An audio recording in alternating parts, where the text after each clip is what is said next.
Hello दोस्तों, स्वागत है आपका आज के क्लास में।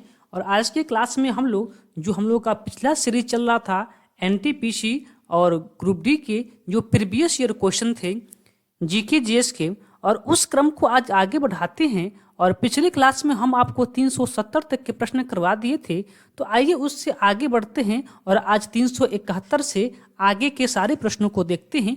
तो चलिए, पहला प्रश्न आपके सामने है। प्रश्न कह रहा है कि एलोरा के मंदिरों का निर्माण किसने करवाया था। तो जो एलोरा का मंदिर है, जिसे एलोरा का कैलाश मंदिर भी कहा जाता है, ठीक है।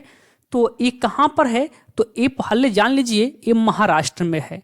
महाराष्ट्र में है। किसने बनवाया था, तो राष्ट्रकूट शासक था जिसका नाम था कृष्ण प्रथम। राष्ट्रकूट शासक कृष्ण प्रथम ने बनवाया था, और ये कहाँ पे है, महाराष्ट्र में है, ठीक है। चलिए आगे चलते हैं अगले प्रश्न की तरफ। प्रश्न करा कि बृहदेश्वर मंदिर कहाँ पर स्थित है। तो जो बृहदेश्वर मंदिर है वो आपका तमिलनाडु में है, और तमिलनाडु में भी कहाँ पर है, तो तंजावुर में है। ऑप्शन नंबर बी आपका सही उत्तर हो जाएगा।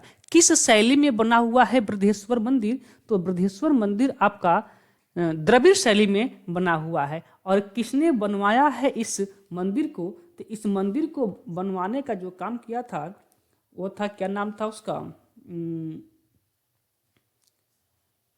चोल शासक था जिसका नाम था राजराज प्रथम। चोल शासक राजराज प्रथम ने बृहदेश्वर मंदिर को बनवाया था। यह तमिलनाडु के तंजावुर में है।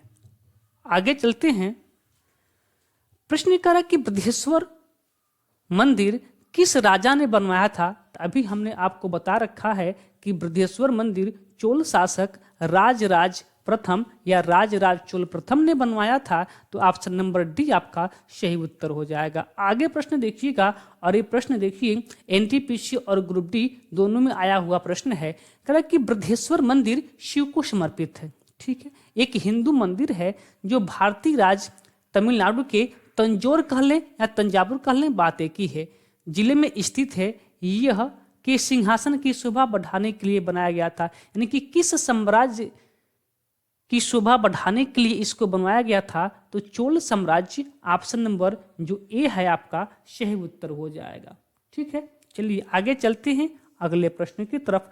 प्रश्न करा कि प्रसिद्ध बृहदेश्वर मंदिर कहाँ पर स्थित है। वही प्रश्न है, देखिए घुमा के आपका एनटीपीसी में पूछ लिया है। तो कहाँ पर स्थित है, तमिलनाडु के तंजावुर में स्थित है। ऑप्शन नंबर बी आपका सही उत्तर हो जाएगा। फिर से देखिए वही बृहदेश्वर मंदिर से ही प्रश्न है। कह रहा है कि बृहदेश्वर मंदिर किस प्रकार की सामग्री से बना है। काफी इंपॉर्टेंट प्रश्न है। जो बृहदेश्वर मंदिर है आपका ग्रेनाइट से बना हुआ है। ग्रेनाइट से बना हुआ है, जो भगवान शिव को समर्पित है। किसको समर्पित है, भगवान शिव को समर्पित है। किसने बनवाया था, तो चोल राजा राजराज प्रथम ने बनवाया था। प्रश्न कह रहा है कि पुरी के जगन्नाथ मंदिर का निर्माण किसने करवाया था। काफी इंपॉर्टेंट प्रश्न है। जो पुरी का जगन्नाथ मंदिर था, इसका निर्माण किसने करवाया था, तो चोडगंग ने करवाया था। अनंत बर्मन चोडगंग एक गंग वंश का शासक था। तो ऑप्शन नंबर ए आपका सही उत्तर हो जाएगा। बातें क्लियर हैं, तो आगे चलिए, आगे चलते हैं, ठीक है। चलिए, और ये किसको समर्पित है, तो भगवान जगन्नाथ, जिसे कृष्ण भी कहा जाता है, इन्हीं को समर्पित है यह मंदिर। कहाँ पर स्थित है, कर्नाटक के पुरी में, सॉरी उड़ीसा के पुरी में, माफी चाहते हैं, उड़ीसा के पुरी में, कर्नाटक के पुरी में नहीं, उड़ीसा के पुरी में, ठीक है ना। चलिए आगे चलें अगले प्रश्न की तरफ।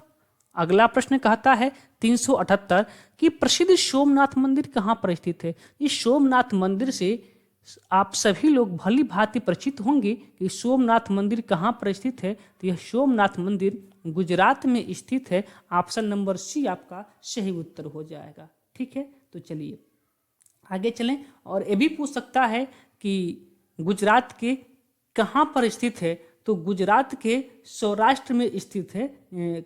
सौराष्ट्र के काठियावाड़ में स्थित है।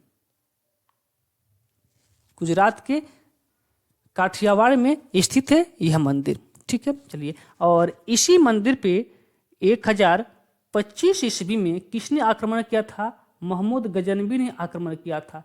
और जब महमूद गजनवी ने 1025 ईस्वी में इस पर आक्रमण किया, उस समय वहाँ का राजा कौन था? तो भीमदेव यानी कि भीम प्रथम वहाँ का शासक था। आगे चलिए,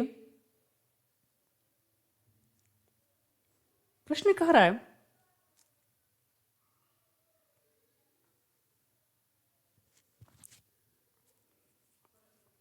कि सोमनाथ मंदिर भारत के पश्चिमी तट पर स्थित है। किसके? तो गुजरात के पश्चिमी तट पर स्थित है। ऑप्शन नंबर बी आपका सही उत्तर हो जाएगा। आगे कह रहा है कि निम्नलिखित में से बिमल शाह द्वारा निर्मित संगमरमर का मंदिर कौन सा है?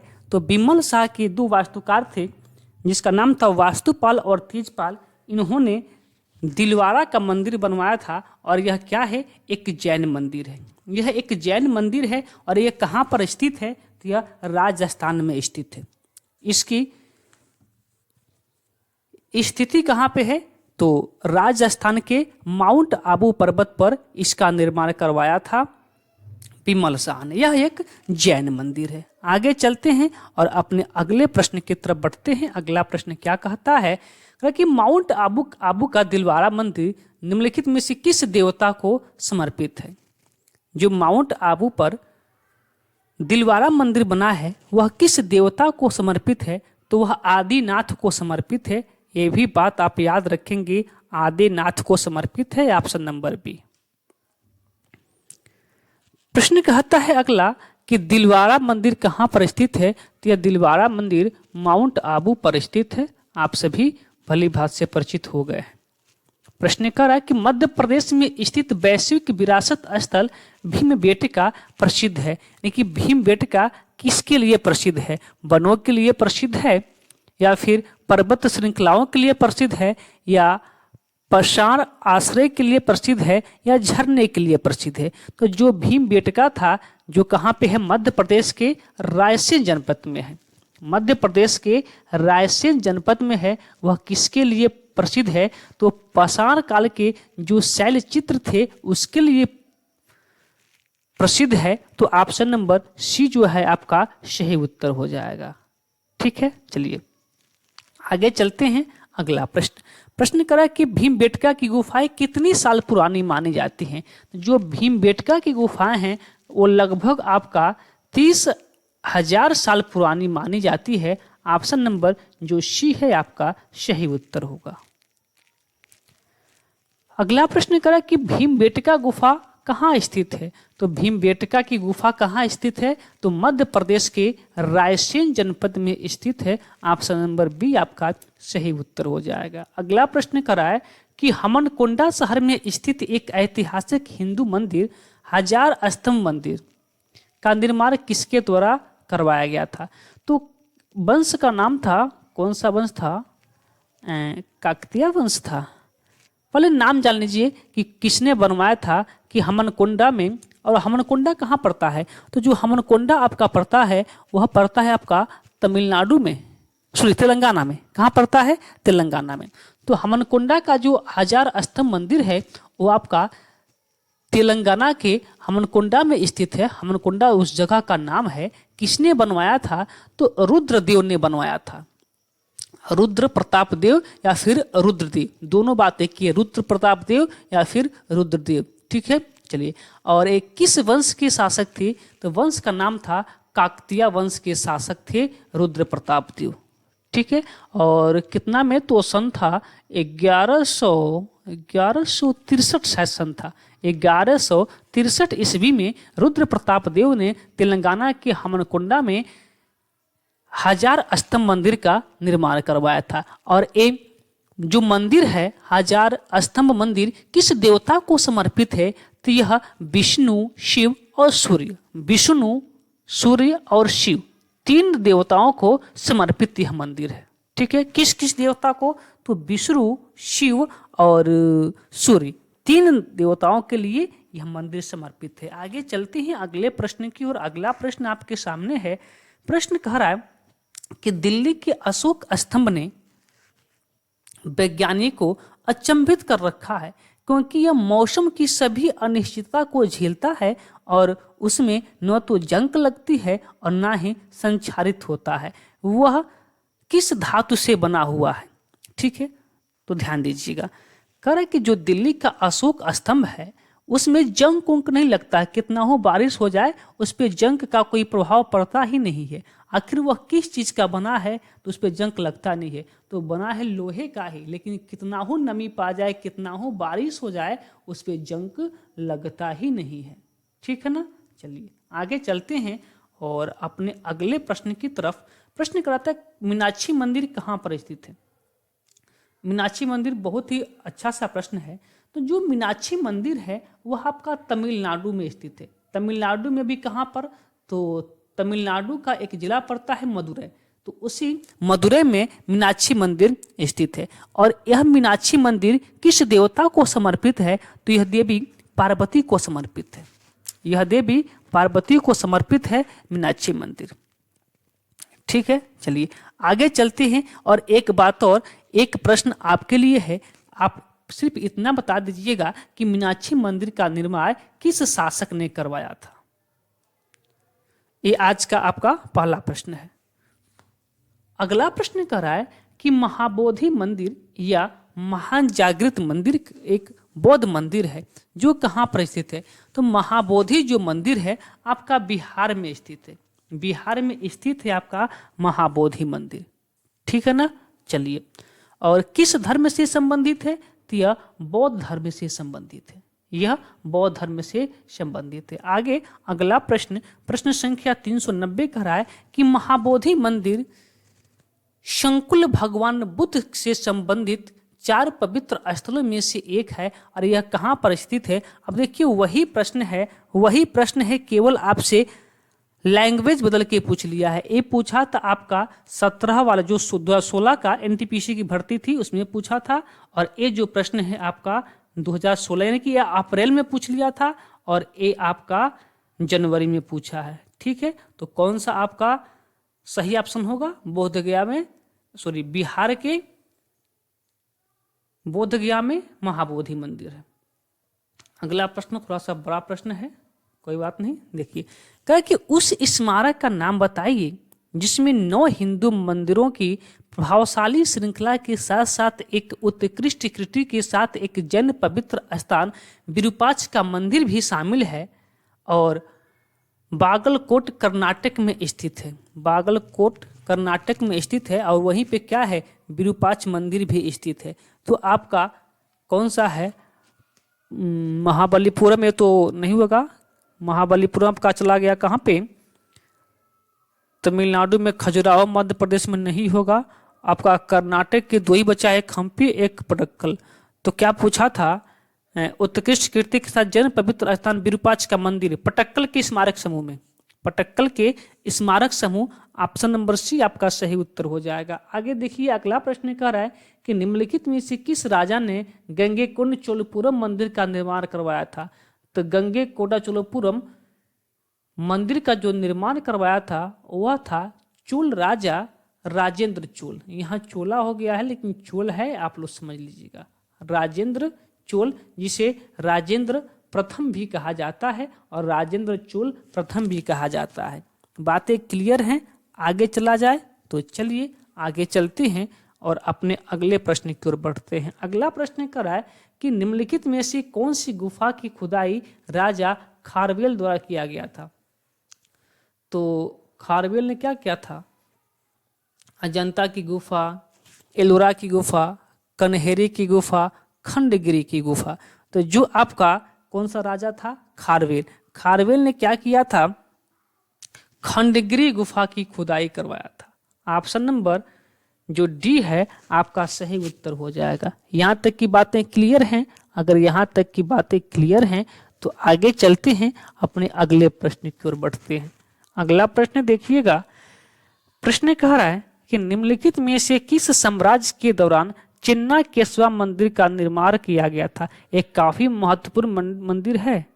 चिन्ना केशवा का जो मंदिर है काफी इंपॉर्टेंट मंदिर है और कह रहा है कि किस साम्राज्य के समय में इस मंदिर का निर्माण करवाया गया था? तो यह मंदिर का निर्माण करवाया गया था होयसल शासक के द्वारा, होयसल शासक के दौरान इस मंदिर का निर्माण कहाँ पर करवाया गया था?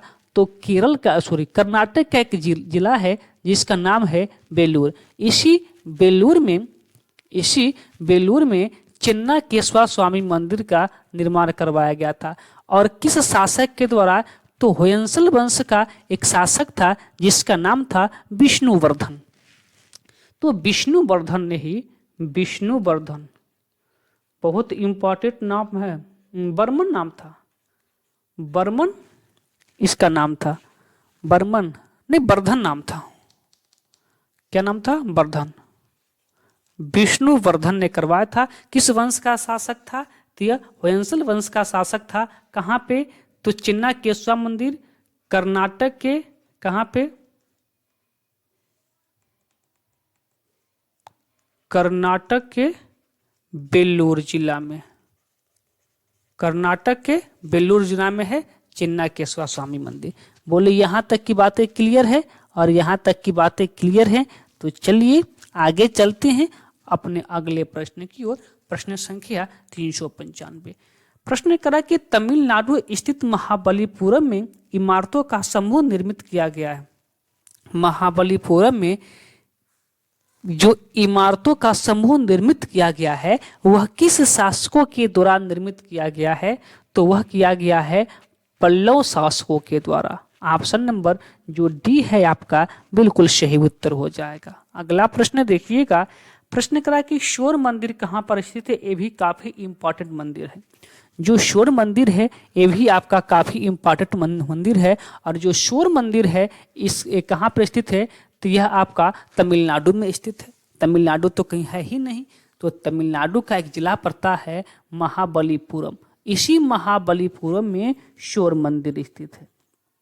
ठीक है ना? इसी महाबलीपुरम में शोर मंदिर स्थित है। ठीक, चलिए आगे चलते हैं। और इसको किसने बनवाया था? तो इसको बनवाने का जो काम किया था नरसिंह वर्मन द्वितीय ने इस मंदिर को बनवाया था। किसने बनवाया था? नरसिंह वर्मन द्वितीय। नरसिंह वर्मन द्वितीय। ठीक है ना? आगे चलिए अगले प्रश्न की तरफ। प्रश्न करा कि कांचीपुरम में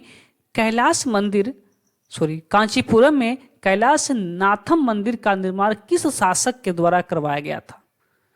किसके शासन काल में हुआ कि या किस शासक के द्वारा करवाया गया था?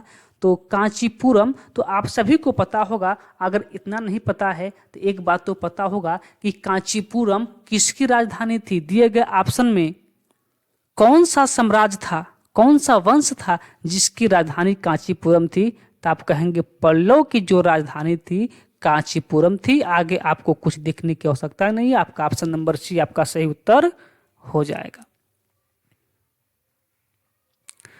प्रश्न करा कि तांत्रिक योगिनी पंथ का मूल स्थान माना जाता है। जो तांत्रिक योगिनी है उनका तांत्रिक योगिनी पंथ, इनका मूल स्थान कहाँ पर है? इनका जो मूल स्थान है कहाँ पर है? उत्तर प्रदेश, बिहार, ओडिशा है। तांत्रिक योगिनी इनका जो मूल स्थान है वह आपका ओडिशा है।